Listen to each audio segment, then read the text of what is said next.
नमस्ते, मैं आदित्य जीवन। आज का विषय है विवेकानंद की जीवनी। मैंने भी इनकी पुस्तक पूरी पढ़ी है। उनके बाद मैंने इनकी समीक्षा की है इस पुस्तक की। इनमें कौन-सी बातें प्रमुख रखी गई है, मैंने अपने विचार इसमें रखे हैं। मैं इस पुस्तक की जो समीक्षा की है वो अपने हैंड रिटन कॉपी के द्वारा पढ़ने जा रहा हूँ। स्वामी विवेकानंद का जन्म बाबू विश्वनाथ एवं भुवनेश्वरी देवी के यहाँ हुआ। भुवनेश्वरी देवी महादेव की बड़ी भक्त थी। महादेव से प्रार्थना करती थी संतान की प्राप्ति हो। कुछ वर्ष बाद एक अलौकिक स्वप्न देखा। भगवान शंकर दर्शन देते हैं और उन्हें पुत्र संतान प्राप्ति का आशीर्वाद देते हैं। संतान के रूप में विवेकानंद अर्थात नरेंद्र नाथ दत्त का जन्म होता है। इनका जन्म पुण्य पर्व मकर संक्रांति 12 जनवरी सन 1862 में हुआ है।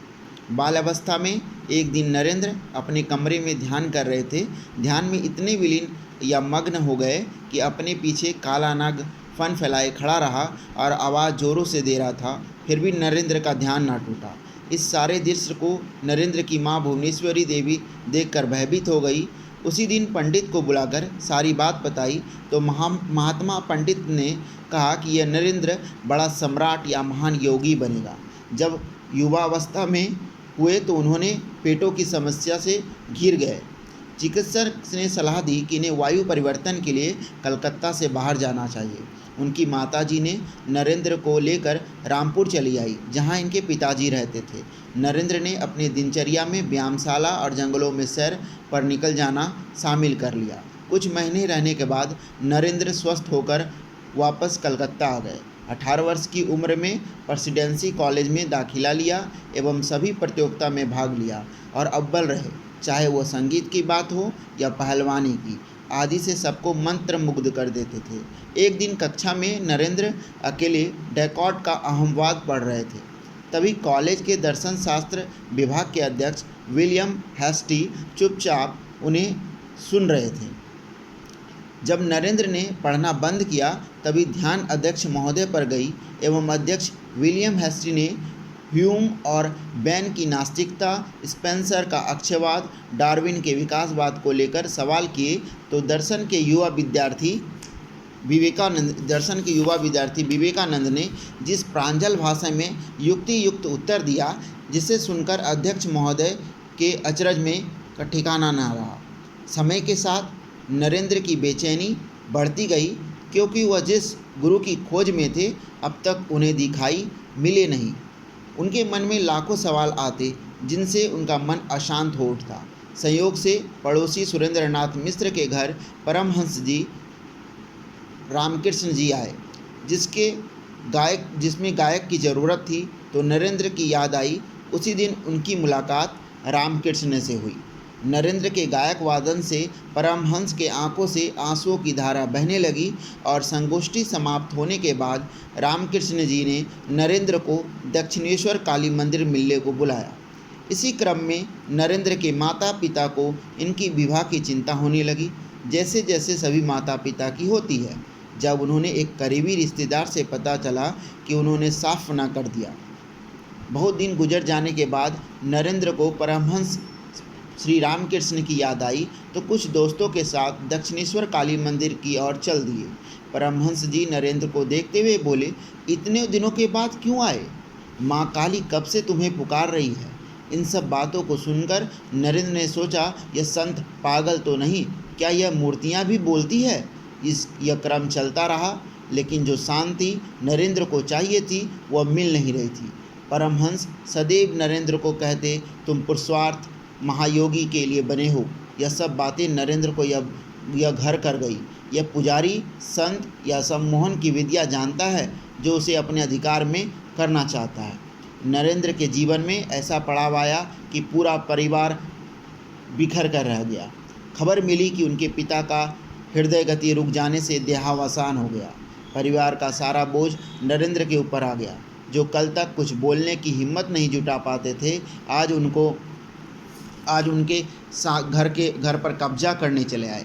इस पर परिस्थितियों का सामना करते हुए नरेंद्र ने दर दर की ठोकरें खाई। माँ उसे धीरज मानती और बोलती, तू भगवान शंकर का प्रसाद है, मन में भरोसा रख, अंधकार के बाद सवेरा तो होना ही है।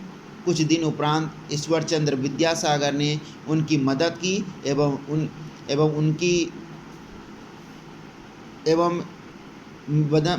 एवं उन्हीं के विद्यालय में अध्यापक के रूप में कार्य करने लगे। मन में अशांति रहने के कारण एक दिन नरेंद्र गुरुदेव श्री रामकृष्ण के पास गए और बोले, मैं निर्विकल्प समाधि चाहता हूँ। इस बात को सुनते ही परमहंस श्री रामकृष्ण नरेंद्र पर बरस पड़े और कहा, तू एक दिन महावृक्ष के समान अनगिनत लोगों को शुभ सौभाग्य की छाया देगा। इसके उपरांत परमहंस जी ने अपना एक पैर उनके कंधे पर रख दिया, जिनसे उनके शरीर में बिजली दौड़ने लगी और विचलित होकर उठे। तो परमहंस ने कहा, अभी तेरा भक्ति मार्ग नहीं खुला है, अभी भी तू मोह माया में है। जब भी नरेंद्र माँ काली से अपने परिवार या अपनी की चिंता की बात करने जाता, एकाएक नरेंद्र के मुख से निकलता, माँ मुझे तू शांति वैराग्य दे। इसी क्रम में वह भक्ति मार्ग में प्रवेश कर जाते हैं। सारे कार्य की जिम्मेदारी नरेंद्र को देते हुए आचार्य परमहंस रामकृष्ण महासमाधि ले लेते हैं। गुरुजी के महासमाधि लेने के उपरांत कुछ सन्यासी या शिष्य आश्रम छोड़कर चले जाते हैं और जिन्हें आश्रम के लिए जमीन दान दिया था उसके रिश्तेदार हिस्से की मांग करने लगे। इन सब बातों को देखते हुए विवेकानंद ने कहा, यज्ञ स नित्य सन्यासी यो न द्वेष्टि न काक्षति। अर्थात बंधुओं, सन्यासी उसे ही समझो जो ना द्वेष करता हो और ना किसी की वस्तु की अभिलाषा रखता हो। त्यागत शांति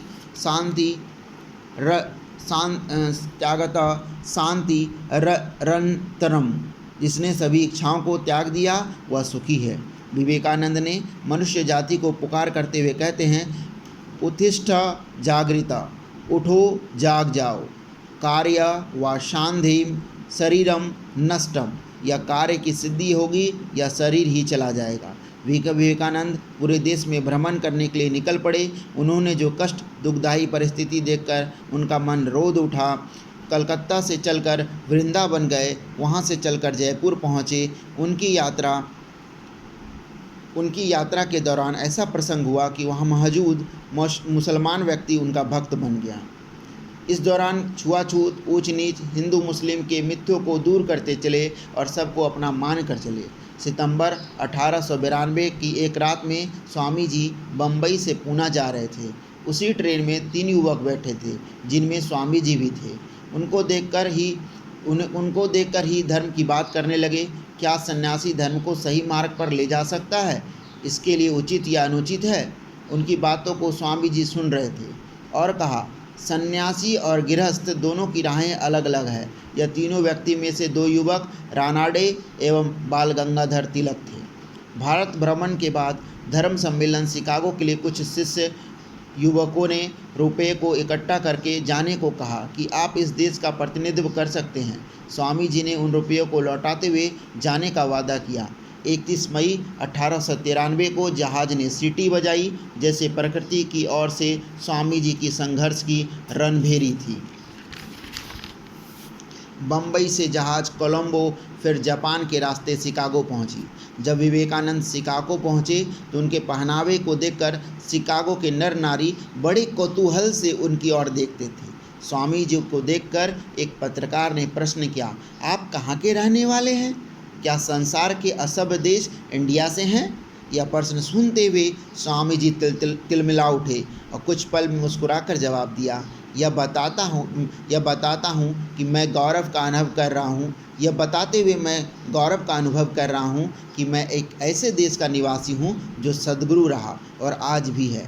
वह दिन आखिर में आ गया जो पूरे हिंदुस्तानी को गौरवान्वित करवाने वाला था। वह दिन था 11 सितंबर 1893 ईस्वी। इसी दिन स्वामी विवेकानंद ने अपनी प्रखर मीठी वाणी से सभा में मौजूद सभी लोगों का हृदय जीत लिया। उनके संबोधन के बोल थे, अमेरिकी निवासी बहनों और भाइयों। यह सुनते ही सभागार में मौजूद लोग ने तालियों की गड़गड़ाहट से स्वामी जी का अभिनंदन किया। भाषण ऐसा था कि मानो स्वामी जी की हर एक शब्द मधुर की बेला में मधुर वाणी जैसे बरस रही हो। भाषण खत्म करने के बाद उनके मन में टीकाकर श्रीधर के कुछ शब्द एक भाव में आकर बनकर उदित हो गए। मुख करोति वाचाल, अर्थात उस प्रभु को धन्य जिसकी कृपा से मुख भी धारा प्रवाह भाषण दे सकता है। भारत की ओर से विवेकानंद के अलावा ब्रह्म समाज के प्रतिनिधि प्रताप चंद्र मजूमदार, बम्बई से नागरकर, जैन धर्म के प्रतिनिधि वीरचंद गांधी और थियोसॉफी के प्रतिनिधि श्रीमती एनी बेसेंट तथा चक्रवर्ती शामिल हुए थे। अगले दिन अखबारों की सुर्खियां में स्वामी जी रहे। कई अखबारों ने लिखा कि अमेरिकी वासी भाग्यवान हैं जिन्होंने स्वामी विवेकानंद जैसे विद्वान विचारक का भाषण सुना। स्वामी जी शिकागो से अमेरिका के बोस्टन शहर गए, फिर वहां से इंग्लैंड, जहां उन्होंने रामकृष्ण परमहंस के विचारों को प्रकट कर कई शिष्य बने एवं संस्थाएं खुली। उनमें से ऑक्सफोर्ड के वेद विद्या के आचार्य श्री मैक्स मूलर उनके शिष्य बने और उन्होंने रामकृष्ण परमहंस के नाम पर पुस्तक लिखी। अमेरिका से वापस आने के बाद भारत में कई ऐसे काम किए जो समाज के हित की बात करती हो। अचानक स्वामी जी की तबीयत खराब रहने लगी एवं वह एक उदास घड़ी आ गई जब स्वामी जी महासमाधि में चले गए। वह दिन था 4 जुलाई 1902। सबको छोड़कर स्वामी जी विलीन हो गए। जी धन्यवाद।